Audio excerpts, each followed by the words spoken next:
The poor need a better life. The bigger heads fighting like some crab in a barrel fit on the Prime Minister. I see the way them acting like them love we, but I just fit on the Prime Minister. I'm out to promise them make and no keep none. The poor them oppression no keep down. No, we not take it no longer. We not take it no longer. ceasefire, go resort to prayer. All the girl them burn up like the Armadale fire. Me say ceasefire, go resort to prayer. Too much fatherless kids at time evil retire. Me say ceasefire. Come too far, we're not turning back now. We have a pride now, we have a place now, we have a mission now. And I say to you, my friends, together we are going to march forward under God's heaven, building democratic socialism. Glory to socialism.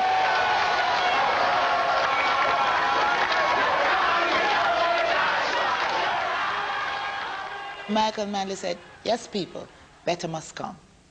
Give me a chance and better must come. Better will come. And so they bought it.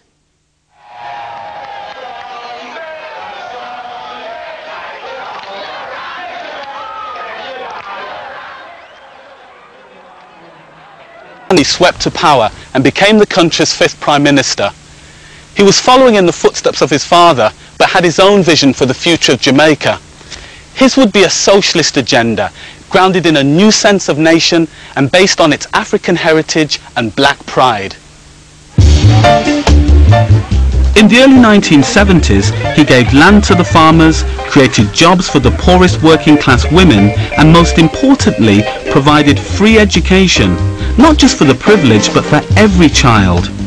Under Manley, Jamaicans would be in charge of their own destiny. This government had started a program of change, the like of which has never been seen in Jamaica. Young people were getting education at last.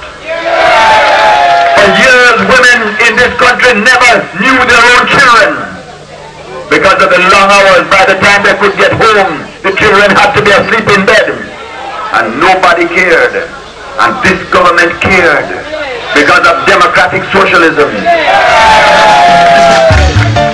He just bucked the system. He just went in there and picked up Jamaica by the roots and turned it upside down. That's what independence was about. You were a Jamaican. It didn't matter who was married or not married. You were a Jamaican. You were a member of that family. That was who you were. You had rights. I remember a woman saying it for the first time. I felt like I was walking in my own shoes. And that was when we got the gift of Jamaican independence, not with the flying of the flag. The social reforms of the 1970s in giving the Jamaican a sense of his own worth and dignity were huge. Much of that legislation was in the most advanced in the world of its time. Manus Estate, where the lands as far as the eye could see, was owned by a single white family. Such privilege was commonplace.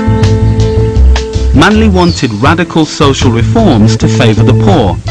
Members of his own class were nervous. For the other Jamaica, the Jamaica of the wealthy and of the upper middle classes and the rich, things were quite all right, thank you. They'd done very well in the 1960s, you know, in the sort of last hurrah of the post-war economic boom. And why should it change?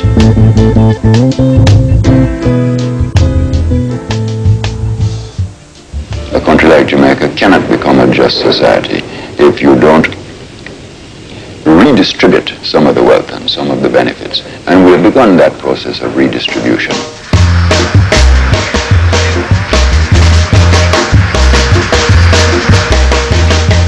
Social reform made the establishment uneasy. But Michael's meeting with his longtime hero Fidel Castro would raise the stakes far higher in a way that he could never have foreseen. In Algiers. That was one of the things we disagreed on because I was not sure if Jamaica could handle the fallout from that trip or if the party could handle it. I didn't think we were prepared enough for that. with anecdote and analysis. And Castro is a past master of this. Out of that, Michael Manley, I think, caught socialism like a cold and brought it back, and to some degree infected his party.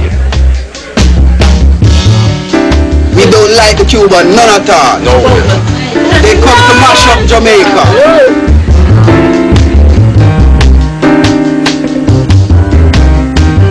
Jamaicans like to be free to make their own decision. They don't want to feel that you control their lives. And what they'd heard about Cuba was about control. The thought of living under a regime where you were under total control of the state was something that Jamaicans abhor, and that Jamaicans felt they would rebel. They would rather die than go through that. Castro and Manley had a close friendship. Soon, Cuban specialists were advising Jamaicans on workers' cooperatives and building new schools on the island. The relationship had not gone unnoticed in Washington. Kissinger was staying just outside of Ocho Rios, and he asked Michael to come down and see him. And Michael talked to me about that, and I said, but I don't understand why you're Prime Minister. Why are you going down there to see him? And he said, because he asked me to come down and see him. I said, you're a Prime Minister. He comes to see you at Jamaica House. And in the end, Kissinger came in and saw him at Jamaica House. Kissinger asked Manley to condemn Castro's decision to send troops into Angola to fight South African-backed forces.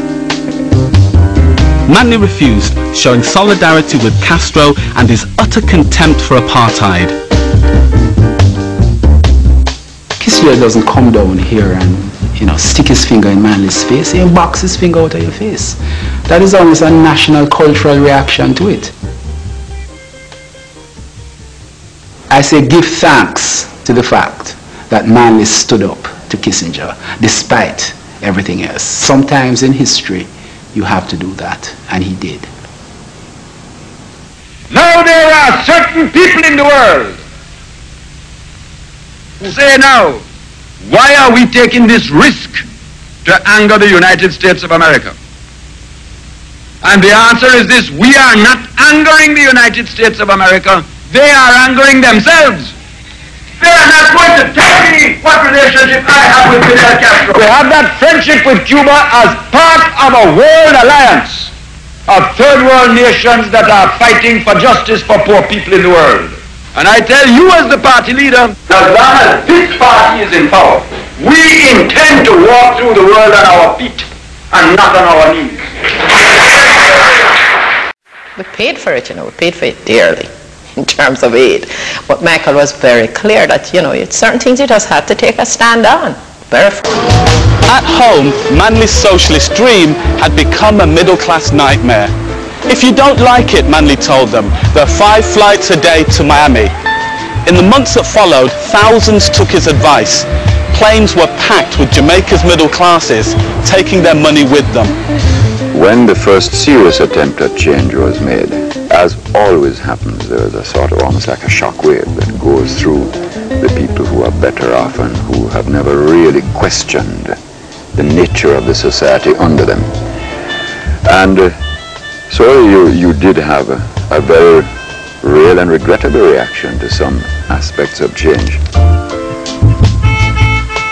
Most of these were of the entrepreneurial class. So we had the horrendous picture of the country sliding into 8 years of negative growth, record high inflation, record high unemployment.